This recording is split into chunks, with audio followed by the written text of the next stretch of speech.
बहनों, आज हमारे साथ स्टूडियो में उपस्थित हैं देहरादून की मशहूर कथक नृत्यांगना श्रीमती मनोरमा नेगी। मनोरमा जी, सबसे पहले आपका हमारे स्टूडियोज में स्वागत है। धन्यवाद। हमारी बहनों को थोड़ा सा परिचय दीजिए अपना। मैं दिल्ली की रहने वाली हूँ और मैंने स्कूलिंग भी दिल्ली में करी है। हमारा जो था न्यू दिल्ली म्यूनिसिपल कॉर्पोरेशन में मैंने पढ़ाई करी है। 11th उस समय हाई सेकेंडरी होता था जी। तो मैंने हाई सेकेंडरी में सब्जेक्ट लिया एक नृत्य, क्योंकि मेरा शुरू से ये पैशन था, शौक था जी। मैं लोगों को देखती थी, मैं सोचती थी कभी मैं भी ऐसा नृत्यकार बनूंगी, कभी मैं भी सीखूंगी कभी जी। तो मेरे दिल में ये तमन्ना थी। और मेरी जो गुरु थी वो बहुत ही वहाँ की मशहूर कथक नृत्यांगना थी। तो ऐसे धीरे धीरे करते करते मेरा शौक बढ़ता गया और आज मैं यहाँ पे आप लोगों के सामने बैठी हूँ। हम संगीत और नृत्य इन दोनों को क्लासिफाई करते हैं। संगीत वास्तव में है क्या और नृत्य है क्या, इसके बारे में थोड़ा सा बताइए हमारे बहनों को। देखिए, संगीत एक शब्द सुनते ही मन में एक तरंग उठने लगती है, मतलब कानों में एक अच्छी सी सुंदर सी ध्वनि आ जाती है जी। तो मैं आपको बोलूंगी जहाँ पे स्वर और लय का जो मिलाप है उससे जो कला उत्पन्न होती है उसे हम संगीत कहते हैं। कोई भी चीज होती है, आप देखिए बच्चा रोता है तो उसके इसमें भी ट्यूनिंग है, वो भी एक हमको अच्छा लगता है ना। संगीत को हम ये कहेंगे लय और ताल में जो बंदिशें होती हैं जो हमें अच्छी लगे, कानों को मधुर लगे, उनको जो सुनने में आनंद आता है वही हमारा संगीत है जी।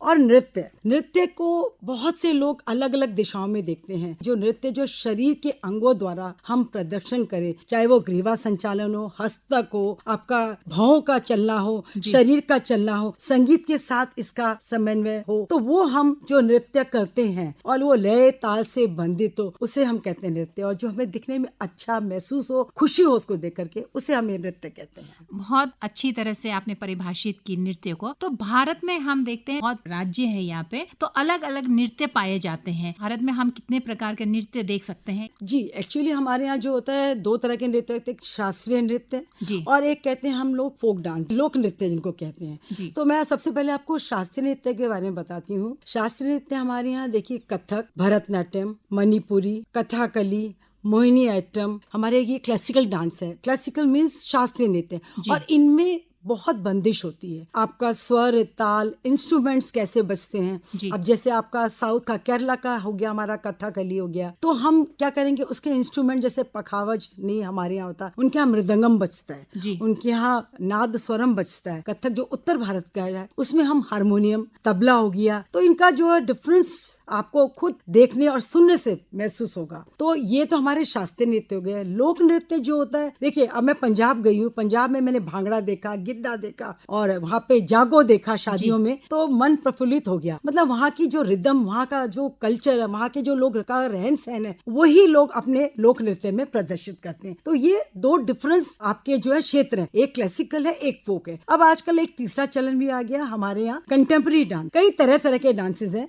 जी, कथक और कथकली। तो इनमें डिफरेंसेस है क्या, अंतर है क्या? मैं कहूंगी कथा कहे सो कथक कहलाए। जो पुराने जमाने में जो हमारे जिसे कहते हैं भांड बोलते थे, जगह जगह गांव में जाकर के कथाओं को बोलते थे, जैसे कृष्ण का है, राधा का है, पांडव लीला है, ये सब वो गा गा के ढोल या नगाड़े पे जा जाके लोगों को अपने भाषाओं के थ्रू, गाने के थ्रू वो अट्रैक्टिव करते थे उन लोगों को।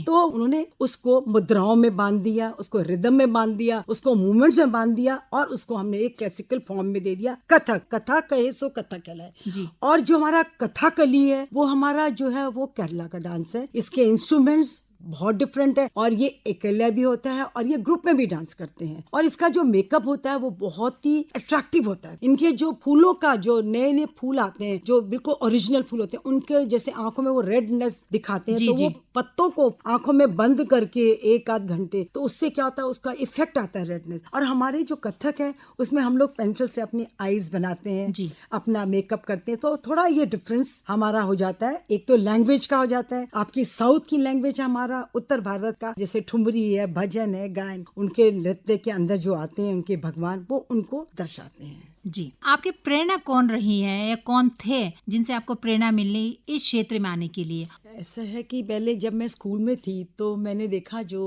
बिरजू महाराज जी जो सम्राट हैं इसके, उनकी शिष्या हमारे यहाँ उमा शर्मा जी, वो हमारी लकीली मैं कहती हूँ बहुत हम किस्मत वाले थे, हमें मिली वो। तो हम लोगों को एक हायर सेकेंडरी में एक सब्जेक्ट दिया गया, तो मेरे घर में उन्होंने बोला नहीं तुम डांस नहीं लोगे, तुम कोई और सब्जेक्ट ले लो। लेकिन कहीं ना कहीं मेरे अंदर ये एक प्रेरणा थी कि नहीं मैंने सीखना है, तो मैंने कहा नहीं मैं तो यही लूंगी सब्जेक्ट। तो मैं अपने गुरु के पास गई, मिसेस शर्मा के पास, मैंने कहा मैम मुझे डांस सीखना है। तो कहने लगी ठीक है तुम खड़े हो जाओ। तो मैं क्लास में खड़ी हुई, तो उन्होंने शुरुआत करी मेरी 1 2 3 4 से, और मैं इतना खुश हुई कि मैं घर में जाकर के किताबें वगैरह मैंने सब एक तरफ फेंकी, कमरा बंद करा और शुरू हो गई 1 2 3 4 1 2 3 4। और धीरे धीरे मैंने अपने जीवन में इसको एक लक्ष्य बना लिया कि जैसे खाना जरूरी है, जैसे आपके लिए पीना जरूरी है पानी, उसी तरह जीवन में आपको अगर कुछ बनना है तो उसके लिए आपको रियाज करना बहुत जरूरी है। हमारा ये जो संगीत और नृत्य है, इसमें अगर आप रियाज नहीं करेंगे तो आप उस स्तर तक नहीं पहुंचेंगे। तो मैंने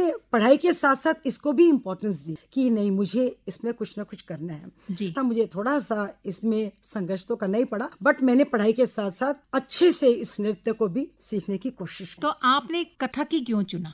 इसलिए चुना कि इसमें एक तो रिदम बहुत अच्छी थी, इसमें हाव भाव बहुत अच्छे थे। उसका दूसरा क्या, जो मेरी गुरु थी उनको देख करके मैंने सोचा जब ये कर सकती है तो हम क्यों नहीं कर सकते। हमने सोचा ये जब इतनी एज में इतना सुंदर नृत्य कर सकती हैं तो हम तो बच्चे ही हैं इनके, तो क्यों ना हम अभी से शुरू करें और कभी ना कभी हम भी उस स्तर तक पहुंच पाएंगे। तो इस वजह से मैंने उनको देख देख के नृत्य का मन बनाया और मैंने कहा नहीं मैं कथक ही सीखूंगी। बहुत अच्छी बात आपने बताई। तो आप तो बहुत जगहों पर प्रदर्शन दे चुकी हैं, तो जरा बताइए हमारे बहनों को कि कहाँ कहाँ आपने अपना नृत्य का प्रदर्शन किया है और आने वाले समय में क्या योजनाएं हैं आपकी? स्कूलिंग में थी मैं, तो मेरी जो गुरु थी वो मेरे को लेके गई थी कथक केंद्र में, एक बहुत बड़ा प्रोग्राम था उनका।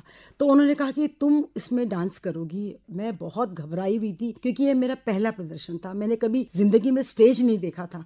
तो मैं इतना घबरा गई, इतने बड़े बड़े आर्टिस्ट हैं। तो मेरी जो गुरु माँ थी उन्होंने मुझे बताया कि नहीं कोई डरने की जरूरत नहीं है। और बहुत नामी जो मेरे साथ कलाकार थे, जैसे मुन्ना शुक्ला जी हैं, उन्होंने मेरे साथ तबला बजाया। दुर्गा लाल जी जो आज जीवन में नहीं है, उन्होंने मेरे को डांस की थोड़ी सी ट्रेनिंग दी और मैंने नेक्स्ट डे जाके परफॉर्म करा और मैं प्रथम आई उस नृत्य में। तो मेरे को बहुत ही खुशी मिली और एक प्रेरणा मिली मुझे कि मेहनत करने वालों की कभी हार नहीं हो। और उसके बाद मैंने आज तक मैं काफ़ी कार्यक्रम करती रही, स्कूलों में करा, मैंने वेलम गर्ल्स में करा, मैंने अपना ये माउंट फोर्ड एकेडमी है एशियन स्कूल में करा है मैंने, और यहाँ पे टाउन हॉल में बहुत सारे प्रोग्राम करे, उनमें नृत्य नाटिका करी है, उसमें हमने अपने कथक के भाव दिखाए। हमने चिन्मय मिशन में मैं अपने बच्चों को उनकी पूरी कृष्ण लीला करी, मैंने कृष्ण की वंदना करी और बच्चों को उस तरफ का दिखाया कि कृष्ण लीला किस तरह से हम अपने नृत्य में प्रदर्शित कर सकते हैं। और अभी मैंने एशियन स्कूल में जब ये जन्माष्टमी थी तो मैंने बच्चों को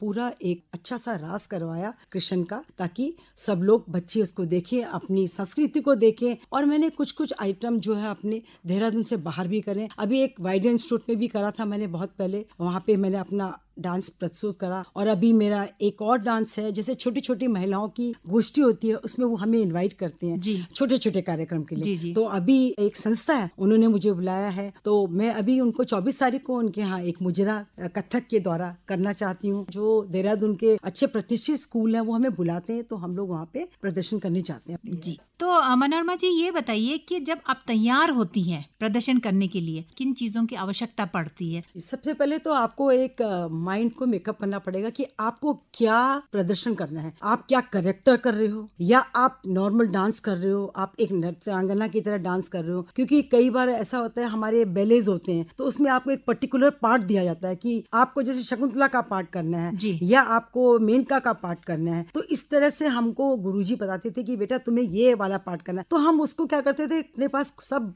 बच्चे बैठ के कॉपियां लेते थे, पेन लेते थे और उसको सोचते थे इसमें क्या मेकअप होगा। तो हम उसको ड्रॉ करते थे पहले कि इसका आइज कैसे होगा, बिंदी कैसे होगी, इसकी ज्वेलरी कैसे होगी, इसको हम कैसे अच्छे से उसको किस तरह से दिखाएंगे। तो हम लोगों को आजकल के जमाने में तो यूट्यूब है, ये सब है, हमारे जमाने में ये सब नहीं था। हम लोग जाके बुक्स को देखते थे लाइब्रेरी में, वो कोई पुरानी फोटो मिल जाती थी तो उनको कॉपी करते थे, वहीं पे बैठ के ट्रेसिंग करते थे कि ये ऐसे कैसे करना है, उसके लिप्स कैसे है, उसके कान के कर्णफूल कैसे हैं, उनका बेंदा कैसा है, तो ये सब चीजें उसको ड्रॉ करके और फिर हम जाके मार्केट में जगह जगह ढूंढते थे। आजकल तो आपको हर जगह मिल जाता है, लेकिन उस जमाने में बहुत कम दुकानें होती थी जहाँ पे आपको जरूरतमंद की चीजें मिलती थी। तो ये सब थोड़ा सा हमें परेशानी उस समय होती थी। विभिन्न कैरेक्टर आप लोग निभाते हैं, तो आप कौन सा कैरेक्टर निभाने में ज्यादा आपको सहज लगता है या पसंद करती हैं? मैं सबसे ज्यादा, मेरे को जो है कृष्णा का बहुत सुंदर लगता है। मैं अपने जीवन में कृष्ण को बहुत इम्पोर्टेंस देती हूँ। मैंने 2-3 डांस करे हैं, वो भी कृष्णा से रिलेटेड। मैं लड़का बनी, कृष्णा बनी,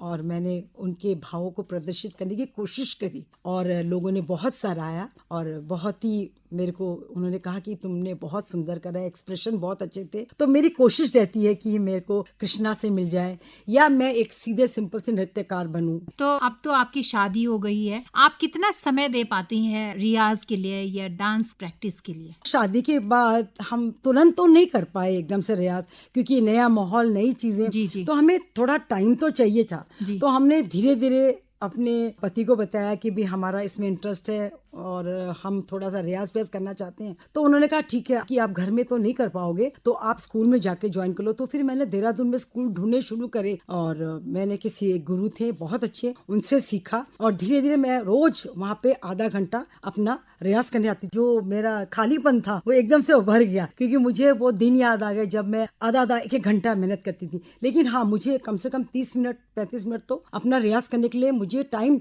निकालना ही पड़ता था। तो मैं कोशिश करती थी मुझे ये टाइम मिल जाए। जी, तो बहुत अच्छी बात है, अब टाइम निकाल कर रियाज करती हैं। लेकिन मनोरमा जी ये बताइए कि जो हमारी बहनें कार्यक्रम सुन रही हैं, अगर वो इस नृत्य को सीखना चाहती हैं तो वो क्या कर सकती है? कोई कहते हैं कि नहीं, बड़ी उम्र में नहीं सीखा जाता है, कोई कहते हैं कि नहीं, बचपन में सीखना जरूरी है। आप क्या बोलना चाहेंगी? मैं सब बहनों को ये कहूंगी कि सीखने की कोई उम्र नहीं होती। अभी देखिए, मैं 65 साल की हो गई हूँ, लेकिन मैं अभी तक नृत्य में हमेशा कहीं भी कुछ होता है मैं सबसे पहले पहुंच जाती हूँ, क्योंकि मेरे ये अंदर से है। मैं चाहती हूँ कि जो बहनें नृत्य सीखना चाहें, पहले वो अपने मन को मनाएं कि मुझे ये सीखना ही है। देखिए, कई बहनें ऐसी हैं जो ज्यादा पढ़ी लिखी नहीं है, लेकिन उनको नृत्य से संबंधित कई कार्य बहुत पसंद आते हैं। तो जरूरी नहीं आपने कथक सीखना है या क्लासिकल सीखना है, आप फोक सीख सकती हैं, आप बॉलीवुड के डांसेस सीख सकती हैं, आप 2-4 डांसेस सीखिए, आप छोटा सा एक इंस्टीट्यूट खोलिए अपना, छोटे छोटे बच्चों को सिखाना शुरू करिए। तो आपको एक प्रेरणा मिलेगी, आपको एक स्ट्रेंथ मिलेगी, आपको एक कॉन्फिडेंस आएगा कि मैं भी क्षेत्र में कुछ कर सकती हूँ। जी, बहुत सही कहा आपने। तो आपके साथ भी और महिलाएं जुड़ी हैं? जी, मेरे साथ काफी महिलाएं जुड़ी हैं और मैं काफी महिलाओं को कोशिश करती हूँ कि वो नृत्य सीखें। अभी मेरे साथ एक महिला जुड़ी है, उनका बुटीक है, लेकिन उनको समय नहीं मिलता, लेकिन वो जब भी आती है 10-15 मिनट मैं उनको कहती चलिए खड़े हो जाइए, फटाफट घुंघरू बांधिए और क्लास करिए अपनी। तो वो कुछ ना कुछ मेरे साथ करती रहती हैं। महिलाओं का एक मनोरंजन का साधन हो जाता है। वो 4-5 महिलाएं मिल करके छोटे छोटे भजनों के ऊपर भी डांस करें तो उससे भी एक आनंद की अनुभूति होती है उनको। बिल्कुल सही कहा आपने, और अपने आप में एक गुड फीलिंग आती है अंदर से अगर आप नृत्य करती हैं या नृत्य सीखती हैं। तो अंत में मनोरमा जी, हमारे बहनें जो ये कथक नृत्य के बारे में जानना चाहती हैं, तो उनको आप क्या बोलेंगी? मैं यही बोलूंगी कि आप कथक हो या फोक डांस हो, उसमें आप कुछ भी आप लोग कर सकती हैं। तो मैं चाहती हूँ आप कथक सीखें। उससे क्या होता है, एक फर्स्ट क्लास बॉडी रहती है, आपको जो है एक नई रस का अनुभव होगा, मनोरंजन होगा, आपके हाव भाव अच्छे होंगे, आपको जो है एक स्ट्रेंथ मिलेगी और आपको एक फिटनेस मिलेगी, आपको एक मनोरंजन का साधन मिलेगा। आपको लगेगा कि हाँ, मैंने भी जीवन में कुछ करा है। आप जरूरी नहीं है कि आपको प्रदर्शन करना हो, आप अपने लिए भी नृत्य कर सकती है। तो इस तरह का प्रदर्शन करके आपको एक बहुत ही खुशी मिलती है। इंसान नृत्य क्यों करता? अपने मन को खुश करने के लिए। और फिर प्रदर्शन की बात तो दूसरी होती है। पहले अपने मन को खुश करेंगे, तब आप अपना प्रदर्शन लोगों के सम्मुख रखेंगे। तो मनोरमा जी, आपने बहनों को बहुत अच्छी जानकारी दी कथक नृत्य के बारे में, और हमारी शुभकामनाएं हैं आपके लिए कि आप खूब आगे बढ़े, नाम कमाए और कथक नृत्य इस क्षेत्र में जीवित रहे। आपका स्टूडियोज में आने के लिए बहुत बहुत धन्यवाद। धन्यवाद मैम।